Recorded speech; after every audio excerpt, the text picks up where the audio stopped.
Tous les pays sont confrontés au changement climatique et le Gabon, qui n'est pas exempt, fait face à de nombreux défis.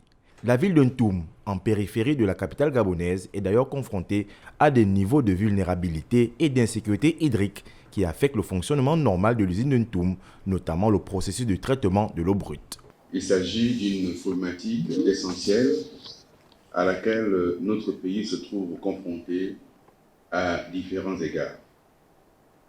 À cet effet, les présentes assises sont convoquées pour que nous soit fait restitution des conclusions de l'étude voulue par le gouvernement de la République gabonaise avec le soutien technique actif de l'UNESCO et la participation et contribution de l'ambassade de Corée que nous voulons remercier encore chaleureusement.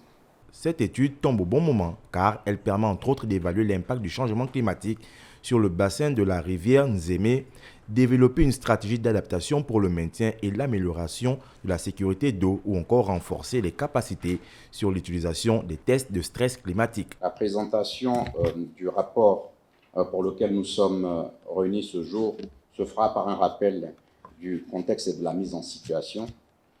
Ensuite, de définir les objectifs du projet, puis nous passerons aux principaux résultats des tests de résistance. La Corée du Sud, l'un des partenaires financiers du Gabon, a confirmé son appui au pays. Les résultats de cette étude auront un impact très significatif sur les défis à venir dans la lutte contre les changements climatiques au Gabon.